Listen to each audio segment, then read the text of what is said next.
So, one more thing on that same level. In order for you to repeat your marketing to many people, to as many people as possible you can. Keep in mind, even Bill Gates cannot contact all his prospects all the time. You know, so he contacts certain prospects in certain way over and over again. He cannot reach all people. Even he has a marketing budget problem. We all do. I'm not saying there is no marketing budget problem, because, you know, there is. Our resourcefulness will bring that down to a minimum nevertheless, or to at least improve it on a daily basis. By doing so, we make more money, and by doing so, we can even more market, and that's how it mushrooms again. So, but let me tell you one more big principle in that whole thing. So we want to not contact one person, you know, 1,000 this month, another 1,000 this month, another 1,000 the next month, and then a year later the first. No, we want to contact the first 1,000 or 2,000 over and over again, many times before we switch. So, however, also a principle of quantity versus quality. Okay? Let's assume you have a marketing piece which costs $1. Okay, or let's just say in India 10 rupees or whatever it may be. So, you know, 40 rupees, 50 rupees based on the dollar. Anyway, it doesn't matter. It's just an example. So you have one marketing piece which costs 50 rupees and one marketing piece which costs 1 rupee. The 1 rupee marketing piece is obviously not as nice, not as beautiful. It's whatever. Okay, and the 50 rupees more nice and more gorgeous and more beautiful and more elegant and all that stuff. Which one do you use? The $1 one or the 10-cent one? Most people tell me all kinds of things. They tell me it depends on the industry. If you're in a high-class industry, they say it depends on what the prospect wants. The prospect wants nothing. He doesn't know you want to contact him. He doesn't demand high or low marketing brochures. He has no fucking clue. Let me tell you, the answer is rather simple. It always, you opt for more marketing pieces for the same money. Would it be ideal to have a pretty damn beautiful marketing piece, let's just say for $1 or for 50 rupees?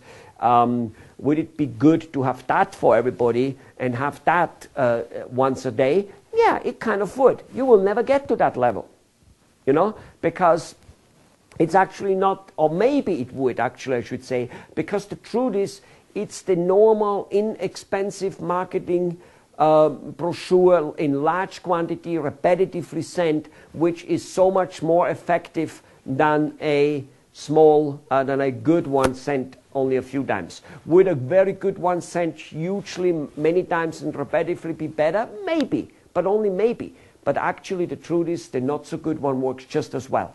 Okay, you know, let's look at, for instance, just as at a small one example. In my own company, 20 years in business now, consulting doctors and other businesses and, you know, printers and people who make coffee and fashion designers and name it. Not too long time ago, we sent out 10,000 letters. Now, 20 years ago when I started, if I would send out 10,000 letters, I would have gotten 100 inquiries, not sales, inquiries. And you might go, wow, that's very little. Well, actually, yes, it is. Keep in mind, the effort is always larger than what we think we get back. I mean, we never get back. Actually, that would be 1%, by the way. And actually, that is good. I attended a seminar at one time, and during that time, some, 18 years ago, and there was a colleague doing similar consulting, different, a little bit different, but a consultant nevertheless. And he found out that I get 1%, and he freaked out. He goes, oh my God, if I would get 1%, that would be fantastic. And he was actually bigger than I, okay? Quite a bit bigger than I. So in any case, 1% was quite good and quite acceptable. Inquiries. Sales, a whole different ballgame. 20, 30 some % of them in our particular field, industry, and with the way we operate. Other consultants may have total different numbers. There are no what it should be. Please forget about what it should be at any given time. Just look what it is, not what it should be. Okay? So anyway, We sent out 10,000 letters 6 some whatever months ago, and we got a whopping 6 or 7 inquiries. Oh my God, 6 or 7 inquiries. I'm not even sure we made a sale out of it. On the other hand, and by the way, those 10,000 letters costed $7,000 for us to send out. Very cheap letters, nothing fancy at all. And by the way, it was nothing fancy back then, 20 years ago either. We're sending out emails to 300,000 people, and we get 50 and 60 inquiries.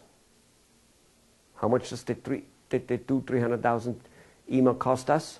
Not even a fraction of the $6,000 the letters cost us. Now, again, please don't shut down on me if for some reason you think email doesn't work for your profession. It's all, and it's just one example on top of it. It's an example to show you the quantity of quality, type of things. There are so many other things. And on top of it, I don't think there's any industry in the world where email isn't going to do work. However, you might have to be resourceful on how to get the email. That's your responsibility to get the knowledge on how to get it, and I will give it to you. And of course, you need to do it. But again, there's much more to do it on how to be able to do cheap and inexpensive marketing in large quantity. This is just a small example, but the principle is this what it is, okay? All right, repetitiveness, and always opt for the less expensive marketing. Don't get told by anybody that it must be and should be elegant and all those type of things. If there really is a need for large and elegant brochures and marketing, which on an average there isn't, trust me. Okay, I've dealt with very high-class companies in high-class products. On an average there isn't. But if there is, it would be sent to people who are already interested, not to the first chat of getting their first interest. This shit about like first impression is the last impression you get, and all that, you get no second first impression. That is so overrated, it isn't even true. How many of you are married to a girl where the first impression wasn't exactly the greatest one, and blah, blah, blah, and or you made no impression at the first impression, and you managed anyway. All right, so anyway, that's just all there is to it, okay? That first, I'm not saying one couldn't have a good first impression. I'm not saying that. I'm just saying life isn't over if the first impression isn't good. It's like, when the President of the United States speaks to the college or university graduate and says, your future, the future of the country is in your hand and it lasts on your shoulders, and go out there and your first job will be important. Or like even actually young kids get told the type of profession and the type of college and the type of topics you choose are going to be determining your life. What a bullshit. It couldn't be more untrue. Hardly any one of us works in the profession we have learned. Hardly any one of us does what we have learned in school as such. We do other things. No, life isn't over because your first impression isn't there. But the quantity of impression, if you don't do that, then your life will be pretty much over. All right, let's go to the next topic again.